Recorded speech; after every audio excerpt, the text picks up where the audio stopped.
చావన్నా ఏది ఒకసారి అన్న అన్న కనబడుతూ ఉంటుంది అన్న కొంచెం మంచిగా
అంటే ఎవరు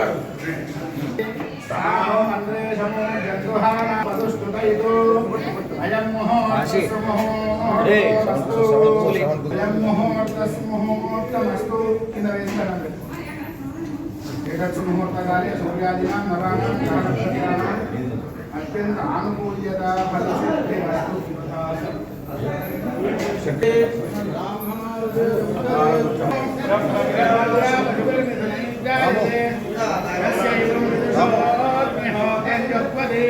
యవచైన దేవం వేద ఓషధయస్సం సంబలంతే వదంతే సర్వం బ్రాహ్మణస్తం తగురాదంగాదంతం తగురాదన్న రాజన్ పారయామసి పారయామసి రాజన్ పారయామసి పారయామసి పారయామసి చంద్రకళాంచ మంగళ బుధమేవోదే సర్వందేవి శర్మానం భవతి శర్మాణో పురుషస్యేంద్రియ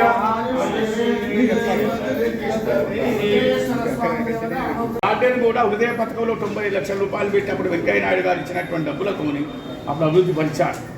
సరే కల్వ నిధులన్నీ కూడా వెళ్ళిపోయిన వేరే ప్రాంతంలో చేశారు.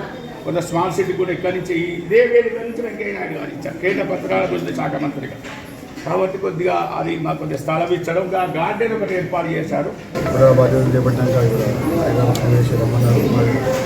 చూడండి, నాకు కూడా చాలా భక్తి. మా ఊళ్ళో కూడా నేను శివాలయం కుంకుమేశ్వర ఆలయం ఊళ్ళో కూడా కలిస్తాం. సో స్వామి గారు అడిగినట్టు కూడా మా తరఫుకెళ్ళి ఏదైతే సాయం చేయగలుగుతాం దేవుని వల్ల అది చేయగలుగుతుంది నమ్మకం ఉంటుంది. సో ఏమున్నా కానీ ప్రజలకు అసౌకర్యం కలగకుండా మంచి ఫెసిలిటీ సాగడానికి కూడా ప్రయత్నం చేస్తుంది. కూడా చైర్మన్గా నియమించబడ్డటువంటి ఇడిగాల వెంకట్రామరెడ్డి గారు వారు ఈరోజు దేవాలయం సందర్శించి హిందువుల తొలి పండుగ అయినటువంటి తొలి ఏకాదశిని వారు ప్రారంభించడం జరిగింది. ఈరోజు నుంచి హిందువులందరూ కూడా పండుగలు ప్రారంభమైనాయి.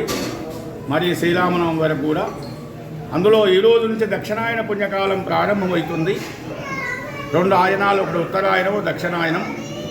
మళ్ళీ సంక్రాంతితోనే ఉత్తరాయణ పుణ్యకాలం ప్రారంభమవుతుంది. ఈరోజు దక్షిణాయన పుణ్యకాలంలో అన్ని నెలలు కూడా ప్రత్యేకమైన పండుగలు కూడా ఏర్పాటు చేయడం జరుగుతుంది. కాబట్టి సందర్భంగా దేవాలయం లోపల అనేక పూజా కార్యక్రమాలు నిర్వర్తించి భక్తులకు విశేషమైనటువంటి ప్రసాద పంపిణీ కూడా చేయడం జరుగుతుందని చెప్పి తెలియజేస్తూ ఉంటాం.